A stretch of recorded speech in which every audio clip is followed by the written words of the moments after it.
Bom, pessoal, então, como havia mencionado na última aula, hoje nós vamos começar a entender mais características químicas das principais moléculas que têm atividade biológica e que são de interesse biotecnológico, tá? Bom, então na última aula eu havia discutido com vocês que o termo composto bioativo está diretamente associado a moléculas que causam algum tipo de efeito biológico. Esses efeitos eles podem ser positivos ou negativos, mas o que interessa para nós, os que interessam para nós de fato, do ponto de vista biotecnológico, são aqueles que são benéficos, muitas das vezes farmacológicos, tá? Bem, só que aí o que acontece? Quando eu vou pensar em compostos bioativos, até aqui eu estava falando pura e simplesmente de forma genérica, né? As inúmeras possibilidades de compostos que podem ter atividade biológica ou apresentar atividade biológica. Só que a partir de agora, eu vou começar a fazer algumas classificações. E antes de eu começar a fazer essas classificações, eu quero deixar bem claro que essas classificações podem ser feitas das mais diferentes formas possíveis, tá? Eu posso classificar uma molécula de acordo com a estrutura química, que é muito comum. Eu posso classificar compostos bioativos de acordo com a rota de síntese. Eu posso classificar compostos bioativos de acordo com o alvo biológico ou alvo farmacológico. Posso classificar de acordo com o organismo, o produtor. Existem várias formas possíveis, tá? Agora, as duas mais comuns, e são aquelas em que eu vou utilizar bastante nessa aula, primeiro tem a ver com a estrutura química, tá? Então, a gente está vendo aqui algumas moléculas. Só de bater o olho, eu já consigo deduzir quem elas são, mesmo que sejam gravuras ou desenhos. Ainda assim, já é possível se deduzir a que classe elas pertencem, basicamente analisando a estrutura delas.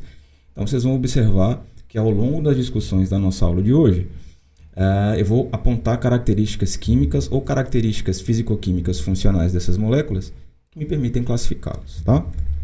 E a outra possibilidade é eu classificar de acordo com o organismo que produz esse composto bioativo, que produz essa molécula.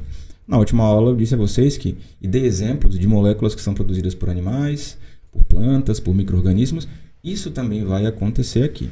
Então eu vou juntar as duas coisas ao longo das nossas discussões. Eu vou falar sobre as características químicas da molécula e eventualmente eu vou mencionar quais são os grupos de organismos que geralmente produzem esses compostos em maior quantidade ou com maior frequência. Já aviso logo de cara que na grande maioria das vezes serão plantas e fungos, tá? Bem, só que aí a gente tem que parar para analisar inicialmente o que são essas moléculas. E agora eu vou fazer uma classificação bem rápida em relação à função que essas moléculas desempenham no organismo. Vejam só, quando eu paro para analisar um composto bioativo, quando eu paro para estudar um composto bioativo, o que eu estou fazendo é retirar ele do contexto biológico original e passo a testá-lo em laboratório ou em seres humanos num contexto completamente diferente daquele que era o original. Vamos pegar um exemplo que a gente já discutiu nas nossas aulas anteriores. Lembre-se do caso da penicilina. A penicilina ela é um metabólito de fungo. É uma substância produzida e secretada pelos fungos, por alguns grupos de fungos. Essa substância ela tem um efeito fisiológico, existe uma razão, um porquê dela ser produzida pelo fungo e liberada no ambiente, certo? O que a gente faz é pegar essa molécula, que tem uma importância para o micro-organismo, tirar do contexto original e fazer um teste de atividade antimicrobiana e utilizar como antibiótico. Então, todo composto que a gente considera bioativo, ele desempenha um papel fisiológico, bioquímico, para aquele organismo produtor, seja planta, seja animal, ou seja o que for, tá? Bom, e aí quando eu passo a considerar todas as moléculas, que aqui eu vou chamar de metabólitos, existem alguns metabólitos em todos os organismos que são chamados de metabólitos primários, e eles são derivados do metabolismo primário. Então, o que é um metabólito primário? O que é o metabolismo primário? É fácil, é só você lembrar de rotas e de moléculas que são fundamentais à vida de um organismo. Sem aquelas substâncias, o organismo ele não é capaz de sobreviver. Exemplo, se as suas células agora perderem a capacidade de sintetizar proteínas, se os seus ribossomos perderem a capacidade de fazer tradução, o que vai acontecer com você é que você vai morrer. Se as suas células perderem a capacidade de sintetizar ácidos nucleicos, se perderem a capacidade de sintetizar biomembranas, fosfolipídios, glicerofosfolipídios, você morre. Então, essas moléculas que eu acabei de mencionar, esses metabólitos, são metabólitos primários, eles são fundamentais à vida. de um organismo. Beleza? Agora, existe um outro grupo de moléculas que são chamados de metabólitos secundários, e aí esses caras, eles não necessariamente eles são vitais ao funcionamento de um organismo, mas eles certamente conferem vantagens a esse organismo, tá bom? Então, essa classe de compostos eu vou chamar de metabólitos secundários, e elas não obrigatoriamente são fundamentais à vida desse organismo, tá bom? Mas conferem vantagens. Então, quando eu falei no caso da penicilina, a penicilina é um exemplo de metabólito secundário de fungo. Um fungo ele é capaz de viver num ambiente crescendo no pão da sua casa, no arroz da sua casa, sem obrigatoriamente estar sintetizando um metabólito secundário. Ele está vivendo metabolismo primário, ele está crescendo ali, se mantendo vivo. Eventualmente, quando existem condições ideais ou necessidade, ele pode passar a produzir metabólitos secundários. Tá? Então, é como se fosse um metabolismo facultativo que pode ser induzido nas mais diferentes condições. Então, por que eu estou falando isso? Porque a grande maioria das moléculas que eu vou discutir com vocês são metabólitos secundários. Certo? A gente vai discutir uma quantidade gigantesca de substâncias aqui, mas a grande maioria delas são metabólitos secundários. Então, os organismos eles produzem essas substâncias dependendo da demanda, dependendo da necessidade e dependendo também do papel ecológico que elas desempenham, tá bom? Então, dá uma olhadinha aqui nesse esquema porque vale bastante a pena você entender qual é a dinâmica desses metabolismos. Então, eu contei função e características gerais do metabolismo primário e também falei de funções e características gerais do metabolismo secundário. E aí você muito provavelmente deve estar pensando que eles são metabolismos ou rotas metabólicas, rotas bioquímicas independentes, mas na verdade não são, tá? Então, é importante que você entenda que o metabolismo secundário, ele depende do metabolismo primário. Então, o metabolismo secundário, ele é extra. Vou usar um exemplo com fungo novamente, porque vai facilitar muito a sua vida na hora de entender isso. Existem algumas toxinas que são sintetizadas por fungos, que são chamadas de micotoxinas. O exemplo mais conhecido é a aflatoxina, tá? É uma toxina produzida por um fungo chamado Aspergillus flavus. A toxina do amendoim, que você muito provavelmente já deve ter ouvido falar, ou ouvido alguém mencionar em algum momento. Quando é que o fungo que produz essa toxina se vê induzido? Quando é que existe uma condição ideal para que ele possa sintetizar essas moléculas? Quando está sobrando metabólito primário, quando está sobrando alimento. Por isso que a gente associa, por exemplo, ao amendoim. Olha, cuidado com o amendoim que você consome e tudo mais. Por quê? Porque o amendoim é altamente calórico, tem bastante nutriente. Se o fungo conseguir crescer ali, vai sobrar metabólito primário e é como se ele bioquimicamente pensasse: bom, está me sobrando caloria, está me sobrando esqueleto de carbono, está me sobrando metabólito primário, o que é que eu vou fazer com isso? Eu não vou investir só em crescimento, não vou investir só em multiplicação. Vou sintetizar outros compostos também a partir dessa sobra de energia, por assim dizer. E aí ele começa a sintetizar metabólitos secundários, nesse caso que são toxinas. Por isso você precisa tomar cuidado se você vai consumir um alimento que contém fungo crescendo, visível, porque é provável que ali existam metabólitos secundários fúngicos, por exemplo, que podem te causar mal, certo? Então não esquece, o metabolismo secundário ele depende do metabolismo primário e a gente vai dar ênfase aos metabólitos secundários, tá? Aí você fala assim: professor, isso ainda me parece um pouco abstrato. Aí eu te mostro para você conseguir associar metabolismo primário e metabolismo secundário para você conseguir de fato fechar esse raciocínio. Então aqui eu estou vendo um exemplo, um esquema de rota metabólica, tá? Então marquei aqui em vermelho a glicose. Eu acho que pelo que a gente já discutiu até agora, deve ter ficado claro para você que a glicose ela é um metabólito primário que você consome de fontes externas. É isso que acontece. Se você não tiver glicose disponível, você vai morrer. Seus tecidos não conseguem se manter. Então a gente considera aqui a glicose um metabólito primário comum a todos os organismos, ou quase todos os organismos na Terra, como fonte primária de energia. Bom, então eu estou vendo aqui uma rota metabólica via glicolítica. A gente não vai discutir ela, não quero que vocês gastem tempo com isso. Mas se você se lembrar, ao final da via glicolítica, existem alguns caminhos possíveis. Um deles é o ciclo de Krebs, que tem a ver com a síntese de energia, produção de ATP lá no final da cadeia fosforilativa. Não interessa muito para a gente isso aqui agora. Mas o que eu quero que você observe é que uma das possibilidades de utilização da energia armazenada na glicose também é a síntese dessas moléculas que estão marcadas aqui em verde. Então aqui eu tenho, por exemplo, ó, terpenos. A gente vai falar dos terpenos hoje. Os terpenos são moléculas relacionadas aos aromas. Os aromas das flores, os aromas das folhas. Sabe quando você pega uma folha de manga, você rasga a folha da manga e você sente aquele cheirinho e faz, eita, tem cheiro de manga? Pronto. Então, os terpenos são exemplos de metabólitos secundários produzidos por plantas. Um outro exemplo é aquele cheirinho de chuva, uma substância chamada geosmina. Também é um terpeno, também é metabólito secundário. Só que nesse caso é de micro-organismo, tá? Bactérias e fungos. Então veja, metabolismo primário. Então, se eu tiver um excesso, por exemplo, de glicose, de metabólito primário, uma das possibilidades de utilização é, além da síntese natural de ATP, de energia, é a célula sintetizar, se ela tiver capacidade para isso, tá? Isso depende da espécie, obviamente, mas ela sintetizar metabólitos secundários, tá bom? E aqui uma imagem um pouco melhor ilustrada, tá? Com um exemplo de plantas. Eu mencionei na última aula que as plantas, via de regra, são uma máquina anabólica, porque elas conseguem converter energia luminosa, que é quase infinita, para sintetizar compostos, carotenoides, metabólitos secundários, outros quaisquer. Então, o que ela faz é pegar todas essas substâncias e energia e anabolizar compostos. Dentre esses compostos, os metabólitos secundários, tá bom? Então, aqui de novo, ó, glicose, tá? Molécula central. Lembrando que nesse caso aqui das plantas, elas produziram essa glicose a partir de fonte de energia luminosa associada a alguns compostos inorgânicos, né, como água, por exemplo, e também o gás carbônico. E aí, ó, eu tenho aqui desse lado esquerdo, meu lado esquerdo aqui, uma série de substâncias que são os metabólitos secundários, inclusive alguns que vocês já devem ter ouvido falar em algum momento na vida, né? Os flavonoides, que são muito famosos hoje em dia por causa do vinho, por exemplo, e o seu efeito fotoprotetor, lignina, alcaloides que a gente vai falar. Então, ó, várias substâncias, vários metabólitos secundários podem ser produzidos a partir de rotas de metabolismo primário, certo? Bem, só que o que acontece?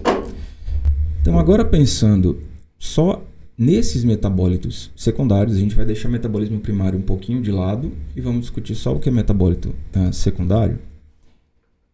Essas moléculas, elas também podem ser classificadas de diferentes formas, mas a partir daqui eu vou usar aquela primeira classificação que eu falei para vocês, que é discutir as características estruturais químicas. Então agora vai ser discussão de metabólitos secundários, pensando na estrutura química. E justamente por isso eu vou dividir esses metabólitos secundários em diferentes grupos de acordo com essas características, tá? Bem, certamente o mais famoso, mais comentado e mais famoso desses metabólitos são os metabólitos secundários conhecidos como fenólicos ou compostos fenólicos. Antes de eu falar das características gerais deles, eu vou te lembrar um exemplo simples do dia a dia.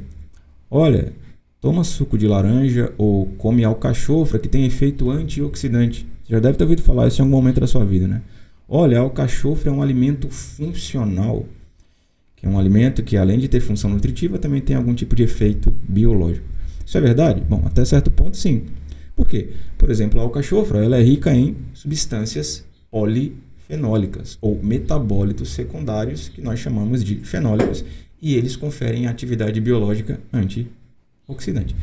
Então, o que é um composto, um metabólito fenólico? O raciocínio aqui é simples e fácil. É um metabólito secundário, que pode ser de planta, pode ser de micro-organismo, que possui na sua constituição a função orgânica fenol. Tá? Um anel benzênico ligado ali a ele diretamente uma hidroxila. Então, os compostos fenólicos são extremamente diversos. Eles podem ser moléculas menores, mais simples, ou moléculas maiores e mais complexas, mas o que todos eles têm em comum é que em algum trecho da sua estrutura você vai encontrar a função fenólica, a função orgânica fenol, tá? Então, esse é o primeiro raciocínio, fácil, tranquilo de entender.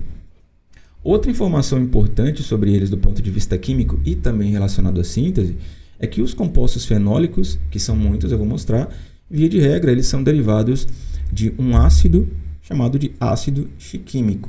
Ele é produto da fusão de moléculas que são oriundas, são originárias da via das pentoses e também da via glicolítica, junto a alguns subprodutos, e ao final eu tenho o ácido chiquímico, tá bom? Não à toa, nessa imagem aqui anterior, ó, dá para ver que existe uma rota metabólica conhecida como rota do ácido chiquímico.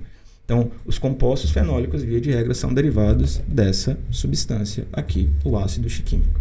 Certo? Bom, e o que acontece? Aqui nessa imagem, eu consigo ver alguns exemplos de metabólitos secundários, que são metabólitos fenólicos. Então, aqui, ó, o catecol. Ah, professor, tem 2 hidroxilas ligadas a um anel benzênico. Isso é uma função fenólica. Isso é um metabólito secundário fenólico, tá? Aqui embaixo eu tenho o timol, é um outro exemplo de substância. A hidroquinona, para quem é da estética, já deve ter ouvido falar bastante dessa substância, tá? O ácido salicílico, e veja, não é o ácido acetil salicílico não, tá? O ácido acetil salicílico é a aspirina, que é produto já de modificação molecular de uma molécula de origem vegetal, que é a salicilina, ou ácido salicílico. Então, se parar para observar aqui, apesar de serem moléculas diferentes, e elas são, todas elas têm uma característica comum, que é a presença do grupo fenólico. Então, posso chamar isso daqui de metabólito secundário fenólico. É muito fácil de reconhecer. Por que eu estou falando dessa característica? Porque a gente vai ter uma aula só sobre quantificação e identificação dessas substâncias, principalmente quantificação. E existem alguns testes laboratoriais que utilizam ou que se baseiam nessa estrutura química característica dos polifenóis para que eu possa fazer a quantificação dessas substâncias, por exemplo, numa droga vegetal, que são os exemplos que a gente vai discutir ao longo das nossas aulas, tá? Então, simples. Como esses fenóis, eles são moléculas menores, perceba que elas são, via de regra, moléculas monoméricas, né? Elas só têm uma estrutura básica geral. Eu vou chamar esses caras de fenóis simples. Então, quando você parar para estudar, ver material complementar, você vai ver que vários autores chamam essas substâncias de fenóis simples. É um fenólico simples por uma razão óbvia, tá? Não tem aqui junção de molécula, não tem esterificação, não tem nada disso. São moléculas fenólicas bastante simples, tá bom? E aí, dentre essas moléculas, dentre os muitos compostos fenólicos, eu já mencionei que são muitas moléculas, tem um subgrupo que é conhecido como taninos. Então, os taninos, eles são moléculas fenólicas, eles são moléculas com as características que eu mencionei anteriormente. Só que essas substâncias têm algumas características funcionais muito marcantes que nos fez, do ponto de vista didático, classificar elas num grupo que nós vamos chamar de tanino. E eu tenho certeza que quando você ouve essa palavra, você lembra de vinho, né? É muito comum se observar pessoas que gostam de consumir vinho, né, na hora que vai degustar, falar assim, olha, esse vinho aqui tem um nível de tanino alto, ele é adstringente, ele é travento. É isso mesmo, viu? Do ponto de vista mais simples, você vai lembrar dos taninos, lembrando de alimentos que têm aquela característica de travar, como acontece com o caju, como acontece com a alcachofra, como acontece com a uva e com os vinhos, tá bom? Então, os taninos são um exemplo de moléculas fenólicas. Alguns desses taninos são fenóis simples, tá? Outros vão ser fenóis mais complexos, que é o que a gente vai chamar de polifenóis daqui a pouquinho, tá bom? Então, veja, os taninos, eles podem ser classificados de diferentes formas, mas do jeito mais fácil, os dois grandes grupos são, primeiro, esse que eu vou mostrar para vocês, que são os taninos hidrolisáveis, então são moléculas relativamente menores em comparação aos demais taninos, e também lá na frente eu vou mostrar que existem os taninos condensados, que são moléculas muito maiores, são moléculas poliméricas e por isso elas apresentam outras características, tá? Então dá uma olhadinha aqui primeiro nesses taninos mais simples e os dois grupos de taninos mais simples, de taninos hidrolisáveis. O primeiro é o que eu vou chamar de taninos derivados do ácido gálico, então, galotaninos, e o segundo grupo de taninos é o que eu vou chamar de taninos derivados do ácido elágico ou elagitaninos, certo? Os dois são taninos hidrolisáveis. Se você parar para analisar um pouquinho aqui, ó, eu vou fazer uma comparação rápida, tá? Então dá uma olhadinha aqui na estrutura, por exemplo, do ácido gálico, que é mais simples, galotanino. E aí eu vou voltar lá na estrutura básica do ácido chiquímico. Perceba que eles são extremamente parecidos. A estrutura dessas duas moléculas ela é muito parecida, certo? Então aqui eu tenho o ácido gálico e um exemplo de galotanino, tanino hidrolisável, muito comum, é o que a gente chama de ácido tânico, tá bom? Olha aqui o ácido tânico. Então, você fala assim, professor, essa estrutura ela é complexa, ela é grande, ela parece difícil de entender. Mas não é não, ó. Se eu começar a desmembrar um pouquinho, você vai conseguir enxergar com facilidade. Então, primeiro, eu vou pegar aqui a ferramenta da caneta para que vocês consigam observar a estrutura básica do ácido gálico aqui, ó. Tá? Uma, fazer a segunda aqui, ó. Duas. Isso vai se repetindo. Eu não vou fazer as outras, não. Então, se você der uma olhadinha aqui nessa imagem, você vai enxergar exatamente a estrutura básica do ácido gálico, tá bom? Que se repete várias vezes. Na verdade, é como se essas várias moléculas de ácido gálico estivessem se ligando umas às outras. Então, o ácido tânico é um exemplo de tanino presente em vários alimentos, presente em vários compostos, em várias substâncias, tá? E aqui do lado direito, eu já observo o ácido elágico, que também é um tanino hidrolisável, também é uma molécula mais simples, mas perceba que a estrutura básica dele ela é um pouco mais complexa, um pouquinho mais fechada, mais condensada em comparação a essa daqui do ácido gálico, tá? Então também é como se eu juntasse várias moléculas de ácido gálico aqui e formasse o ácido elágico. Então todas as substâncias que têm como estrutura base o ácido elágico, eu vou chamar elas de derivados do ácido elágico. Então, vamos ver aqui nesse exemplo. Vou fazer o mesmo desenho que eu fiz anteriormente, ó. Então, aqui a gente está vendo a estrutura do ácido elágico, lembrando, um tanino hidrolisável, tá? E se eu der uma olhadinha aqui nessa região, ó, eu vou observar que a estrutura molecular é muito parecida com a do ácido elágico. Isso aqui é uma outra molécula, tá? Vou falar já já dela. Mas veja que aqui é uma estrutura muito parecida com essa do ácido elágico, tá bom? Então, observa que tem acetona aqui, ó, acetona nessa região, os vários polifenóis que existem aqui, as funções fenólicas, tá bom? Então, essa molécula aqui, ela é chamada de geraniina. Eu deixei ela aqui no termo em inglês, tá? Porque às vezes é muito ruim você fazer tradução de termos, tá bom? E é um exemplo de elagitanino ou de derivado do ácido elágico e existem vários outros exemplos. Então, para a gente finalizar essa história, taninos hidrolisáveis são exemplos de moléculas fenólicas, ambas são derivadas do ácido chiquímico, e esses taninos eles podem ser ou baseados no ácido elágico ou baseados no ácido gálico. E existem centenas de moléculas com essas características, ou seja, derivados do ácido gálico ou derivados do ácido elágico. Perceba, aqui a gente não está falando obrigatoriamente de característica biológica, certo? A gente está falando de característica estrutural química. Por que eu estou falando que existem inúmeros derivados? Porque você, por exemplo, pode ter um extrato de planta aí da sua região ou de alga e fazer a extração e a caracterização dos taninos presentes naquele material vegetal. Você vai encontrar ácido elágico lá naquele material? Bom, se o seu organismo produzir, sim. Se não produzir, não. Mas você obrigatoriamente vai encontrar só ácido elágico? Não, você pode encontrar moléculas derivadas do ácido elágico, isolar essas substâncias e posteriormente fazer testes de atividade biológica. Atividade antioxidante, antimicrobiana, antineoplásica, enfim. Aí existem os mais diferentes testes de atividade biológicas possíveis, tá? Mas no início de tudo é preciso obrigatoriamente saber as características gerais dessas moléculas, tá bom? E aí, antes da gente seguir, outra característica bastante interessante dos taninos de forma geral, não só dos taninos hidrolisáveis, é que eles são moléculas que interagem fortemente com proteínas, tá bom? Então são moléculas capazes de precipitar proteínas. E você anota isso que eu estou falando. Por quê? Porque quando a gente for falar das técnicas de quantificação de taninos, essa propriedade que os taninos têm de interagir com proteínas e precipitar proteínas vai ser a base para alguns testes de quantificação, tá bom? Bem, deixando os taninos um pouquinho de lado, agora a gente entra no segundo grupo, que certamente é o grupo que tem mais moléculas caracterizadas, que são os flavonoides. Então, sim, existem muitos taninos conhecidos, sim, existem muitas outras substâncias conhecidas, mas os flavonoides, de longe, são aqueles que têm mais moléculas conhecidas e mais moléculas caracterizadas, tá bom?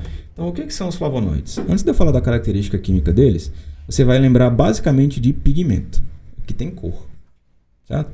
Então, quando você dá uma olhadinha lá naquela planta que tem aquele fruto que é meio arroxeado, meio avermelhado, meio amarelado, folhas também que têm essa característica, lembre-se que esses tecidos possuem flavonoides, dos mais diferentes tipos. Existem várias subclassificações de flavonoides, a gente não vai discutir todas as subclassificações em detalhes, mas eu vou te ensinar a pensar por que existem essas subclassificações, tá? Mas nesse primeiro momento eu quero que você entenda o seguinte: os flavonoides são moléculas que estão diretamente associadas às cores que as plantas têm ou que os tecidos, né, tenham. Ela não é produzida só por plantas, mas aqui, como eu mencionei, são os organismos que produzem maior quantidade, tá bom? Então vejam só, os flavonoides, conhecidamente, eles têm o que eu chamo de anel A, B, C. Isso aqui é uma estrutura básica de um flavonoide, onde eu tenho 2 anéis benzênicos e eu tenho um heterociclo central, tá bom? Geralmente com esse oxigênio aqui, ok? Então, se você observar essa estrutura, você já sabe que está falando que você está analisando um flavonoide. Então, 2 anéis benzênicos e eu tenho aqui um heterociclo central, tá bom? Quando eu falei lá atrás que era possível analisar uma molécula a partir da estrutura dela, eu vou voltar na imagem aqui e agora você é capaz de deduzir o que eu estava falando, né? Concorda comigo? Então, isso aqui é um ícone, é um desenho simples, mas eu consigo observar os 2 anéis benzênicos e o heterociclo central nessa configuração de imagem aqui, tá bom? Então, é importante que você seja capaz de olhar para a molécula, olhar para a estrutura e minimamente conseguir diferenciar a que classe de metabólito ela pertence, tá bom? Então, vamos voltar lá para os nossos flavonoides. Então, tá aqui, eles têm essa estrutura básica. Professor, e os derivados dos flavonoides? Bom, aí existem várias possibilidades. Então, existem flavonoides que vão estar ligados a açúcares, outros que não vão estar ligados a açúcares, flavonoides que vão estar com diferentes níveis de oxidação, e isso obrigatoriamente vai influenciar nas características biológicas, ou seja, nos efeitos biológicos que essas substâncias são capazes de gerar ou de resultar. Bom, pessoal, e o que acontece? Eu havia mencionado que existem várias subclassificações desses flavonoides, tá? E essas subclassificações estão diretamente associadas ao nível de oxidação, principalmente desse oxigênio que está aqui no anel C, tá? Então, dependendo do nível de oxidação, se a molécula está em pH ácido, se ela está em pH neutro, ou se está num ambiente que é mais alcalino, bom, eu posso extrair essas moléculas, esses pigmentos, com colorações diferentes. Então, dependendo desse nível de oxidação, o que vai acontecer é que elas podem apresentar colorações diferentes. Tem uma informação interessante sobre esses flavonoides aqui, que tem a ver com a característica funcional dessas moléculas para as plantas, tá? Plantas são organismos que simplesmente não andam, né? Eles são sésseis, eles são fixos nos locais. E, por exemplo, elas estão sendo expostas à radiação solar o tempo inteiro. Aí você fala assim, bom, mas para a planta é maravilhoso que seja assim, né? Porque ela precisa da energia do sol, dos fótons, da energia luminosa para poder fazer fotossíntese e sobreviver. Isso é verdade, só que o excesso de energia luminosa também pode causar a destruição dos tecidos de uma planta. E aí, como é que ela faz? Como é que ela faz para se proteger desse excesso de energia luminosa? Como é que ela faz para ter uma característica de proteção solar? Você está vendo aí. Então, os flavonoides são moléculas que têm efeito fotoprotetor, inclusive para a planta e para os frutos. E aí, se você resolver dar uma pesquisada rápida, você vai ver que existem alguns protetores solares, mesmo que ainda em testes, que utilizam flavonoides como princípio ativo. Tá bom?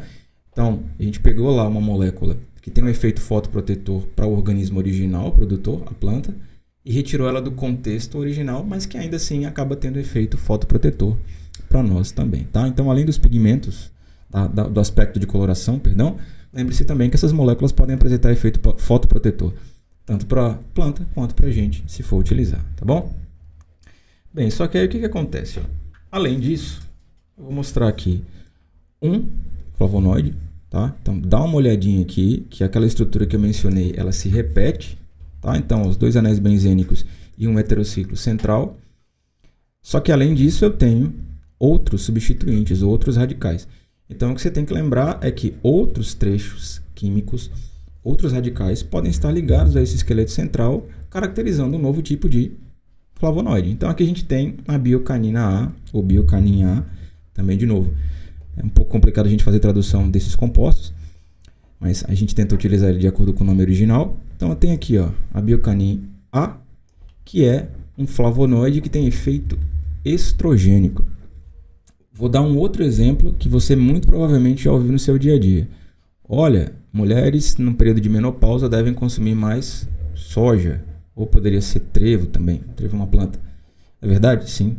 Porque esses alimentos, por exemplo, possuem flavonoides que apresentam efeito estrogênico, que a gente está vendo um exemplo da estrutura dessa molécula, tá? Então aqui um artigo, tá bom, que de fato testa esse tipo de efeito e comprova também esse tipo de efeito. Não esse isoflavonoide em soja, mas sim no trevo vermelho, tá? Que é uma outra planta. Então aqui está marcado em amarelo esse efeito biológico testado e comprovado, mesmo que in vitro, de atividade estrogênica desses flavonoides. Então, aqui é importante a gente relembrar uma característica que eu falei lá na última aula. Uma mesma classe de compostos, um mesmo composto, ele pode apresentar diferentes tipos de atividade biológica. Você pode pegar essa mesma molécula e fazer diferentes testes. O objetivo de encontrar algum que seja de fato biotecnologicamente interessante para produzir, por exemplo, um medicamento, um protetor solar, enfim, qualquer tipo de atividade que seja interessante do ponto de vista de saúde, no nosso caso, né? Mas também financeiro, tá? Bom, aí nós entramos num outro grupo de taninos. Você vai falar assim, professor, mas você tinha falado de tanino lá atrás, falou dos fenóis simples, falou dos taninos hidrolisáveis, falou dos derivados do ácido elágico e do ácido gálico, deu os exemplos, depois falou de flavonoide e agora está começando a discutir tanino condensado. Era mais fácil juntar lá com os taninos hidrolisáveis? E a resposta é não. Por quê? Se você olhar para a estrutura e lembra, eu quero que você seja capaz de reconhecer a molécula a partir da estrutura química. Se você olhar para a estrutura dos taninos condensados, você vai encontrar algo em comum que a gente acabou de discutir, né? Então, o que é que eu estou enxergando aí? Eu estou enxergando uma estrutura básica que me lembra os flavonoides. Então, os taninos condensados são também taninos. Por quê? Porque eles têm aquelas características funcionais que eu já havia mencionado anteriormente. Então, causam o sabor adstringente, né? Aquele sabor um tanto amargo, aquele travento na hora que você consome. Também são moléculas que precipitam, que interagem com proteínas, mas a estrutura básica deles é diferente dos taninos hidrolisáveis, porque a estrutura básica são moedas, chamamos assim, tá? De flavonoides. Então é como se eu tivesse um flavonoide ligado no outro, ligado no outro, ligado no outro, ligado no outro, fazendo com que essas moléculas sejam grandes, sejam moléculas poliméricas. Então isso é uma característica muito marcante dos taninos condensados, que simplesmente não vai te permitir confundir com os taninos mais simples, com os taninos hidrolisáveis. Os taninos condensados são moléculas de peso molecular maior, são moléculas maiores e também são moléculas caracteristicamente poliméricas. A menor parte de um tanino condensado é um esqueleto de flavonoide, uma estrutura básica de flavonoide, tá? Então aqui é um exemplo, tá bom? Aqui poderia ter 5, 8, 10, 12, 15 moléculas gigantes como essa daqui, juntas formando um tanino condensado, tá bom? Um outro nome possível para essas substâncias é proantocianidinas. Então, proantocianidina e tanino condensado aqui é sinônimo, tá bom?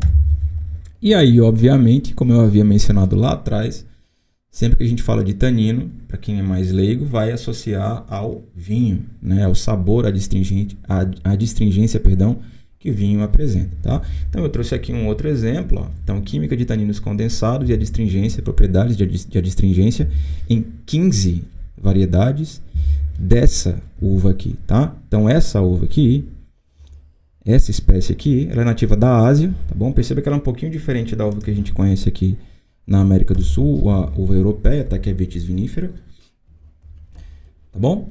Então o que esses pesquisadores fizeram?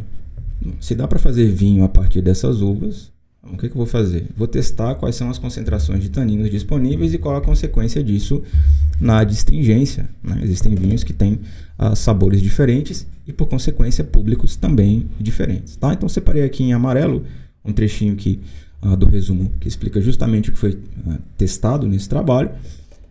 Mas aqui é um outro exemplo de como eu posso aplicar biotecnologicamente as características químicas desses metabólitos. A gente falou de flavonoides em diferentes contextos, falou de taninos hidrolisáveis em outros contextos, e aqui eu estou falando de medicamento, aqui eu não estou falando de efeito fotoprotetor, não, aqui eu estou falando de sabor de um alimento, né? Nesse caso aqui, de uma bebida, que é importante para eu ter produtos, né? Vinhos com características diferentes para diferentes públicos. Ainda assim, continua sendo biotecnologia. Você fala, professor, é utilizar produto biológico pensando em um produto final que tem algum tipo de apelo no mercado. De fato, mas para poder conseguir fazer esse tipo de produto, eu obrigatoriamente tenho que saber quais são as características desses taninos, ser capaz de extrair, de quantificar. Então, esses detalhes relacionados a como a gente faz esses testes, alguns exemplos, tá? A gente vai discutir ao longo das nossas próximas aulas, mas aqui é mais um exemplo que te permite verificar e testar a abrangência desse assunto em aplicações biotecnológicas, tá bom? Bem, aí a gente chega num outro grupo, o grupo das cumarinas, muito utilizadas e testadas em plantas medicinais da medicina popular brasileira, principalmente na região Nordeste, tá? Então, as cumarinas, elas têm como estrutura básica essa estrutura benzopirona, tá bom? Então, eu tenho aqui um anel aromático e esse heterociclo junto dele. E a partir dessa estrutura central, eu posso ter diferentes radicais ligados. Então, eu tenho aqui a estrutura básica de uma cumarina, que eu vou chamar de cumarina simples. E aqui, do lado direito, eu tenho exemplos de variantes de cumarinas ou derivados de cumarina, que a gente pode dar vários outros nomes, tá bom? Então, aqui, ó, furocumarina. Observe que a estrutura central ela se repete, mas ainda assim eu tenho diferentes radicais ligados a essa estrutura central, tá bom? Então, essas cumarinas são moléculas que apresentam diferentes tipos de atividades biológicas também, mas, via de regra, elas estão associadas a um aroma mais doce, aquele aroma um pouco mais doce que alguns frutos e folhas têm, mas diretamente relacionadas a um sabor mais travento, mais amargo, principalmente, tá? Então, aqui um exemplo de aplicação. Então, de novo, é uma outra classe de moléculas com estrutura química diferente, e a gente vai ver lá na frente com uma estrutura tridimensional molecular também diferente, por consequência pode interagir com alvos biológicos de forma também diferente. E aqui, qual a aplicação biológica possível que está sendo testada? Veja, eu não estou dizendo que cumarina vai salvar as pessoas do câncer, não, mas existem algumas cumarinas que apresentam atividade biológica contra diferentes tipos de câncer. Então, existem grupos ao redor do mundo que isolam essas substâncias e verificam se ela tem alguma atividade potente, seletiva, pouco tóxica contra diferentes tipos de câncer, tá? E aí, a gente sai dos polifenóis, sai lá das cumarinas, esquece flavonoide, esquece tanino e entra num outro grupo que você certamente já ouviu falar. Se você não ouviu falar do nome do grupo, você muito provavelmente já ouviu falar o nome de algum dos membros desse grupo. Então, esse grupo que a gente vai discutir agora são os alcaloides. Então, os alcaloides são um grupo distinto de metabólitos secundários, produzidos em grande quantidade por algumas espécies de plantas e também por micro-organismos, principalmente fungos. E do ponto de vista químico, o que você tem que lembrar deles é que, dos que a gente discutiu até agora, né, são os únicos que possuem nitrogênio na sua estrutura, e esse nitrogênio ele vai estar presente no heterociclo, tá? Então, uma estrutura fechada com esse nitrogênio sendo um heteroátomo. Acabou. Você bateu o olho na estrutura, observou que tem um heterociclo e o heteroátomo é o nitrogênio, então ali você tem um alcaloide. Bom, então a gente vai ver aqui 3 exemplos, ó. Então aqui o anel tropânico, tá bom? Cada ângulo, cada vértice dessa estrutura é um carbono, e veja aqui que existe um nitrogênio como heteroátomo.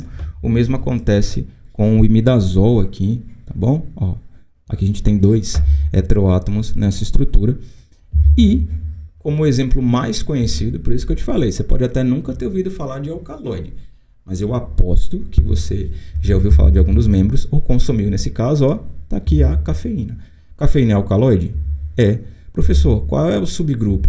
Assim como acontece com os flavonoides, existem vários subgrupos de alcaloides, certo? Vários subgrupos. Mas independentemente do subgrupo, você vai bater o olho na estrutura e vai ser capaz de reconhecer que ele é um alcaloide. Por quê? Porque eu estou observando heteroátomos de nitrogênio em cadeias fechadas e aqui a gente está vendo a estrutura da cafeína.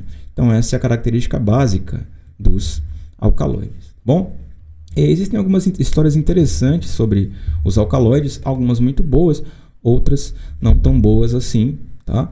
Uma delas tem a ver com a contaminação de alimentos por micro-organismos, por fungos. Então eu estou vendo essa molécula aqui, ó, que eu chamo de estrutura básica ou anel de ergolina. Eu vou falar já já porque ela tem esse nome. Mas se você não soubesse esse nome, você ia ser capaz de bater o olho na estrutura e deduzir que é um alcaloide. Olha o que eu acabei de falar, ó, eu tenho heteroátomos de nitrogênio presentes em cadeias fechadas. Isso aqui é um alcaloide, tá bom? Então, lá no meio da Idade Média, os europeus costumavam, até hoje eles costumam consumir, né, trigo, cevada. E infelizmente muitas pessoas morreram nesse período graças a uma doença chamada de fogo de Santo Antônio ou ergotismo, tá? O que é isso? Ó? Dá uma olhadinha nessa imagem aqui.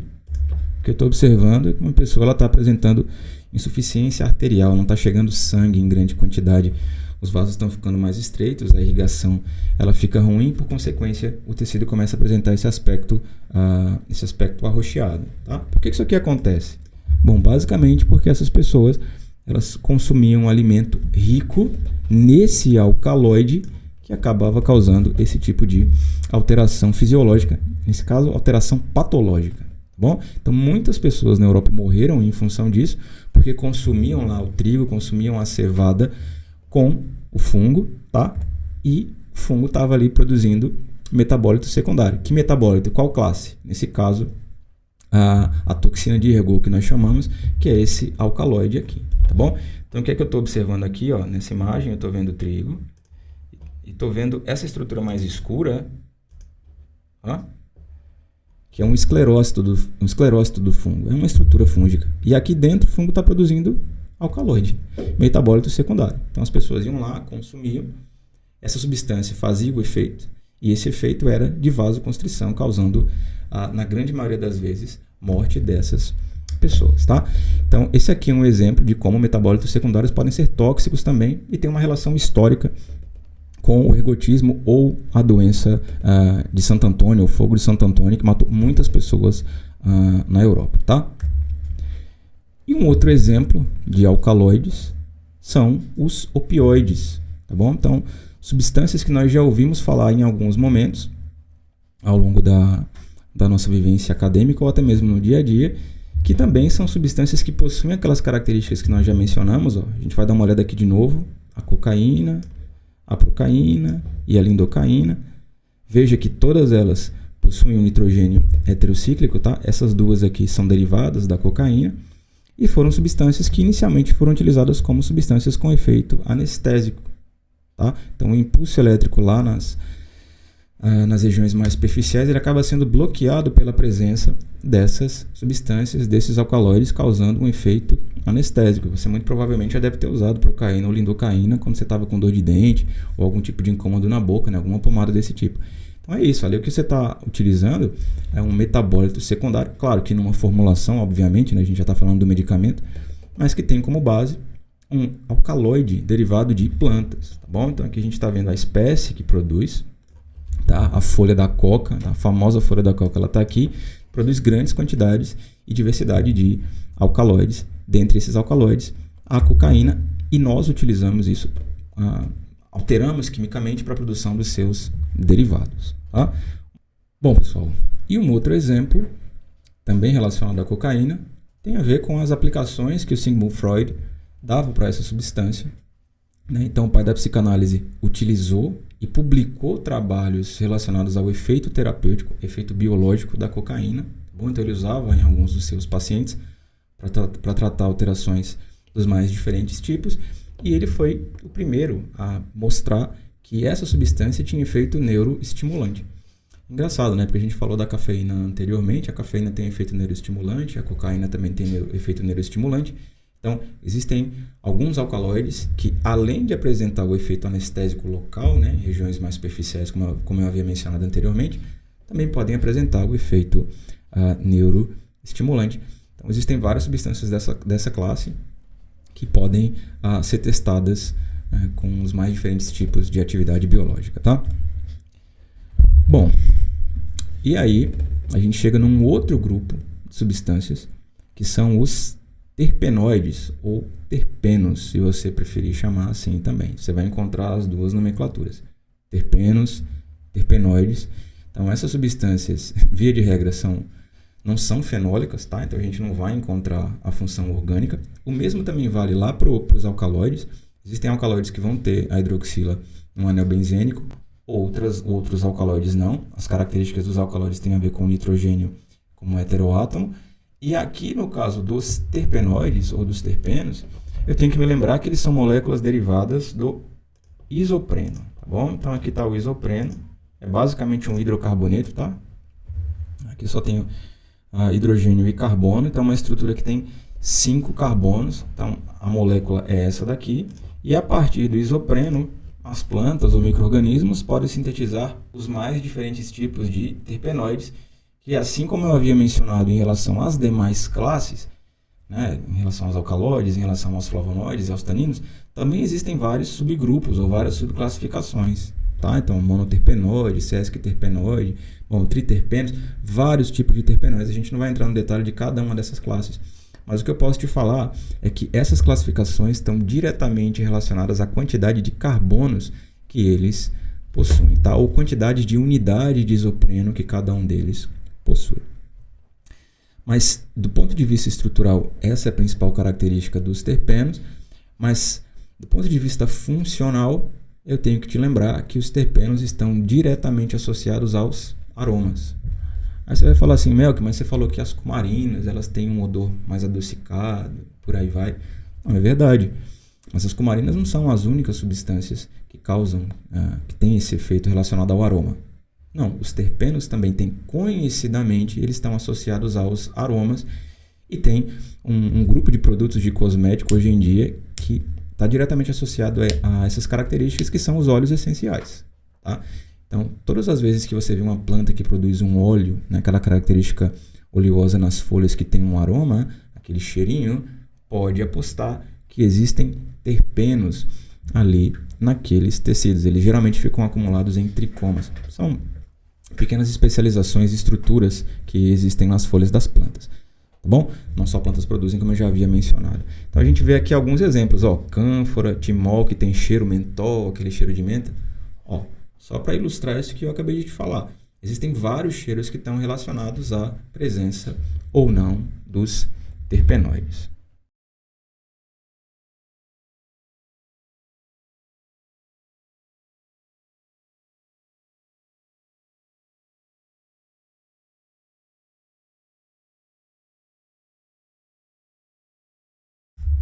Bem, mas obviamente que a questão não são só os cheiros, tá? A gente geralmente lembra dos terpenoides em relação aos cheiros porque isso é uma característica muito marcante desse grupo. A gente sempre lembra dos aromas das plantas. Mas obviamente que eu posso isolar essas moléculas, que podem ser voláteis, tá? Lembre-se, tem a ver com o cheiro, vai chegar lá nas suas narinas, você vai conseguir captar essas moléculas. Essa característica é importante porque, mais uma vez, quando eu for falar sobre a identificação dos compostos, o fato desses componentes, né, dos terpenoides, serem voláteis, vai me permitir utilizar um tipo específico de cromatografia, a gente vai falar disso depois, mas não é só porque ela está associada ao aroma que eu vou simplesmente testar em relação aos aromas ou efeitos relacionados à indústria de cosméticos, por exemplo, tá? Perfumes, por exemplo, não. Então, esses óleos essenciais, eles também podem apresentar outros efeitos biológicos, tá bom? Então, aqui, essa relação estrutura e atividade de terpenos e atividade anti-inflamatória, efeito antibacteriano de terpenos e terpenoides presentes em óleos essenciais. Então, de novo, não fica com a sua cabeça fechada só na característica mais marcante central, não. Qualquer tipo de metabólito, ele pode ser testado das mais diferentes formas, tá? Bom, um outro grupo de moléculas, e aí a gente vai deixar os terpenoides um pouquinho de lado, apesar deles terem uma relação com os terpenoides, e a gente vai falar de um outro grupo que são as saponinas. Saponina, sapão, sabão. De fato, as saponinas são metabólitos, são moléculas, metabólitos secundários, que têm características que lembram aí o sabão, tá? Daí vem o nome, saponina. Então, fazem aquelas bolinhas, aumentam a tensão superficial da água. E o que as saponinas têm de mais marcante é que elas são moléculas anfipáticas. Veja, os terpenoides, via de regra, são moléculas apolares, certo? Alguns deles podem ser fenólicos ou não, mas via de regra são moléculas apolares. Aqui não, tá? As saponinas, elas são moléculas anfipáticas. O que é isso? Existe uma região dela que é hidrofóbica e uma outra região que é hidrofílica, tá? E é justamente por isso que ela pode se comportar, por exemplo, como um sabão. O que é que um sabão faz? Ele consegue se ligar à gordura e também consegue se ligar à água, e é por isso que você consegue lavar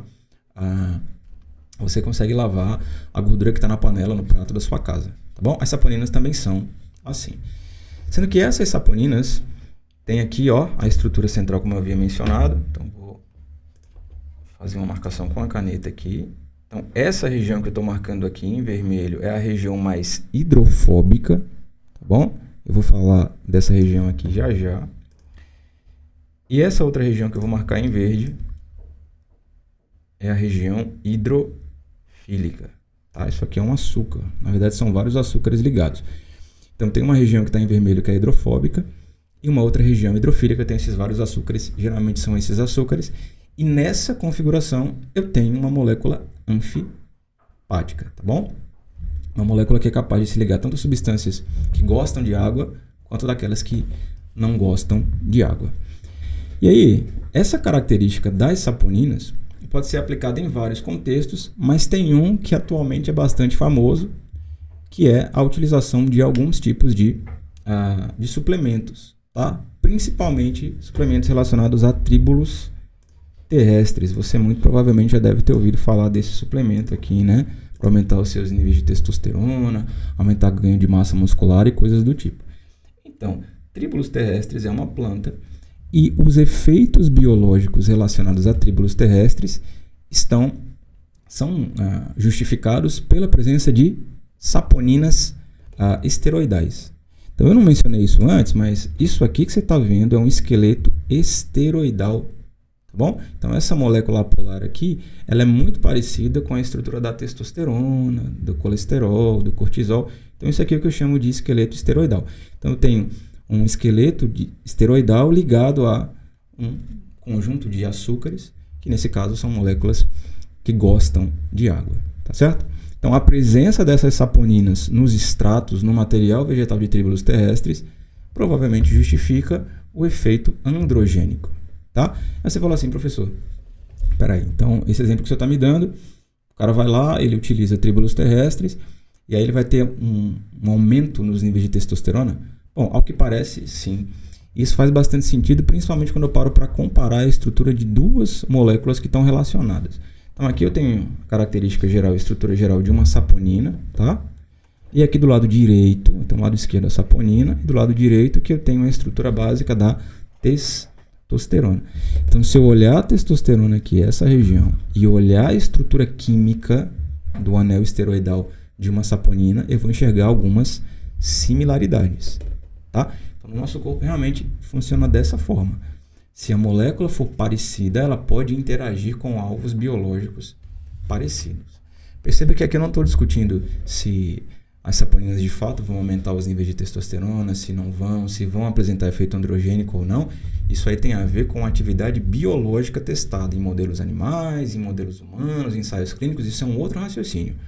O que eu estou te falando aqui é que existe uma similaridade estrutural entre alguns trechos das saponinas presentes em tríbulos terrestres e, nesse caso, a testosterona. Também poderia ser o cortisol, também poderia ser o estradiol e por aí vai, graças a essa similaridade química.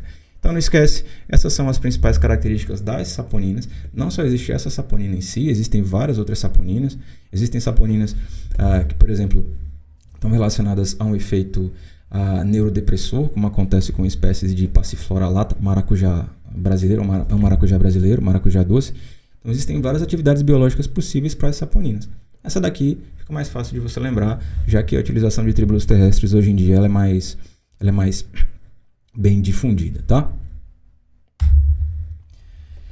Bem, e aí, já chegando mais próximo do final das nossas discussões, apesar de não serem obrigatoriamente metabólitos secundários, existem algumas moléculas que podem desempenhar funções biológicas, atividades biológicas de interesse, tá? Como acontece com os oligosacarídeos ou como acontece com os polissacarídeos. Você provavelmente vai lembrar da nossa aula lá de biomoléculas de interesse biotecnológico, e eu falei dos polissacarídeos de Levana, que são polissacarídeos que podem apresentar atividade contra câncer, tá? Isso também vale aqui, só que aqui eu trouxe um outro exemplo de moléculas poliméricas, tá? Então são polímeros de carboidrato simples que apresentam atividade biológica interessante para os humanos. Aqui o caso dos FOS ou dos fruto-oligosacarídeos, né? Então por que a gente tem que consumir fibra na alimentação? Ou se fosse o caso também de suplemento, tá? Você pode comprar isso aí como suplemento. Por várias razões. Na grande maioria das vezes, as pessoas vão dizer assim para você: ah, não, a presença de fibras vai facilitar o trânsito intestinal, vai diminuir a absorção de gordura, vai melhorar seus níveis de triglicerídeo, vai aumentar seus níveis de HDL. Vou falar vários aspectos. Não é que eles estejam errados. Mas existem alguns polissacarídeos, nesse caso oligosacarídeos, que podem, por exemplo, ter um efeito benéfico na microbiota do seu intestino, nos micro-organismos que vivem no seu intestino, e, por consequência, afetam também a sua saúde, tá? Então, aqui a gente está vendo alguns exemplos de fruto-oligosacarídeos, tá? De FOS. Vejam que eles podem variar de acordo com o tamanho, ó. Tá? Aqui eu tenho 3 moléculas de frutose, aqui 4, 5. Então, não são moléculas que obrigatoriamente têm um tamanho definido, mas nesse caso elas são junções, são polímeros de carboidratos mais simples, nesse caso frutose. E nesse exemplo prático que a gente tem aqui, ó, os autores verificaram o efeito desses fruto-oligosacarídeos, dessas substâncias que têm efeito biológico, na atividade de bifidobactérias, ou de bifidobacterium, do gênero bifidobacterium, que é um gênero conhecidamente benéfico aos humanos quando está no intestino, tá bom?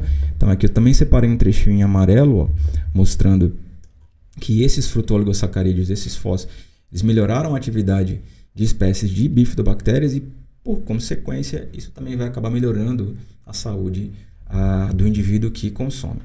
Claro que o raciocínio aqui ele é um pouquinho diferente do que a gente teve em relação aos medicamentos anteriormente citados ou às biomoléculas anteriormente citadas, né?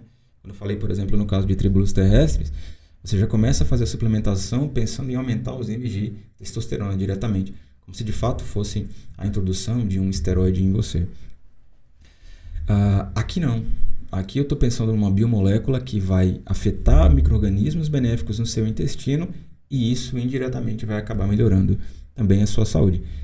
Existem várias aplicações biotecnológicas para as bifidobactérias e para outros micro-organismos como probióticos, tá? Mas aqui, certamente, existem grupos ao redor do mundo, esse é um exemplo, né, de pesquisadores que estão tentando encontrar alguns oligosacarídeos ou outros oligosacarídeos que possam melhorar a saúde humana, direta ou indiretamente, por exemplo, interferindo na atividade da microbiota. Bem, e aí a gente chega num grupo que de longe é o meu favorito, por várias razões. Nas nossas aulas de biotecnologia, introdução à biotecnologia, eu gastei um tempinho falando da tecnologia do DNA recombinante, por que ela é importante, por que eu consigo sintetizar várias proteínas, porque existem várias proteínas que têm efeito biológico, tá? Então, as proteínas hoje são um grande alvo de estudo para a produção de moléculas com efeito terapêutico, certo? Na nossa aula lá atrás, a gente falou sobre a talmatina, por exemplo, que tem efeito... que deixa o sabor doce, não aumenta os níveis glicêmicos, mas faz com que você sinta um sabor doce. Isso é uma aplicação biotecnológica. Mas além disso, existem outros peptídeos que têm outras atividades e por isso existem vários grupos tentando encontrar essas moléculas, tá bom? Bem, em relação às proteínas, de novo, aqui a gente não necessariamente vai chamá-las de metabólitos secundários, mas existem vários peptídeos que podem desempenhar papéis de regulação, tá? Então, o que eu tenho que saber sobre esses peptídeos ou proteínas, né? Primeiro, também são moléculas poliméricas e são compostas por aminoácidos, certo? Vários aminoácidos possíveis. E essas proteínas ou esses peptídeos, então vamos lá, peptídeo, uma sequência de aminoácidos menor, proteína, uma sequência de aminoácidos ligados maior. Então, esses peptídeos ou essas proteínas possuem características fisicoquímicas muito marcantes, mas que estão diretamente relacionadas à carga elétrica, à estrutura tridimensional e ao tamanho. Eu acabei de mencionar uma aqui, inclusive, né? Existem proteínas que são grandes, existem peptídeos que são pequenos, proteínas maiores, proteínas menores. Então, o tamanho dessas moléculas está relacionado ao seu efeito biológico, a carga elétrica dessas moléculas está relacionada ao efeito biológico e, principalmente, o dobramento dessas proteínas, ou seja, a configuração tridimensional delas, também está associada ao efeito biológico. Aí você fala assim, mas tudo bem, isso aí é teoricamente a bioquímica básica. Por que isso é importante? Porque quando a gente for falar do isolamento, separação, caracterização de peptídeos, existem várias técnicas que se baseiam, por exemplo, na separação de proteínas a partir da carga. Outras a partir do tamanho, outras a partir da interação com anticorpos. A gente vai discutir isso na aula sobre isolamento e caracterização desses compostos, tá? Mas o que todos os peptídeos têm em comum e justifica tudo isso que eu acabei de te falar é que eles refletem, então aquelas características refletem a composição de aminoácidos daquele polipeptídeo, daquela proteína. Então, a estrutura central de um aminoácido é igual para todos os aminoácidos, porém, eles possuem cadeias laterais distintas. Então, por que uma proteína de mesmo tamanho, ou duas proteínas, perdão, de mesmo tamanho, podem apresentar atividade biológica diferente? Bom, elas podem ter o mesmo tamanho, mas podem ter estrutura tridimensional diferente. Ou elas podem ter o mesmo tamanho, mas apresentarem cargas elétricas diferentes, e isso causar efeitos biológicos também distintos, tá? Então lembre-se que as cadeias laterais elas justificam várias configurações dos peptídeos, das proteínas, e por consequência a gente vai sempre buscar novas moléculas, tentando encontrar novas atividades biológicas de interesse, tá bom? E aqui, para a gente finalizar, eu trouxe 2 exemplos, tá bom? De grupos que procuram, que pesquisam peptídeos com atividade biológica, novos peptídeos com atividade biológica, com os objetivos que eu acabei de mencionar anteriormente, tá bom? Então a gente tem aqui, ó, peptídeos antimicrobianos de uma espécie de pimenta, tá? E aqui em cima, ó, atividade dupla antimicrobiana e anticâncer de alguns peptídeos, tá bom? Então, veja, essas moléculas podem apresentar, nesse caso aqui, ó, no caso do artigo do Liscano, 2 atividades biológicas diferentes.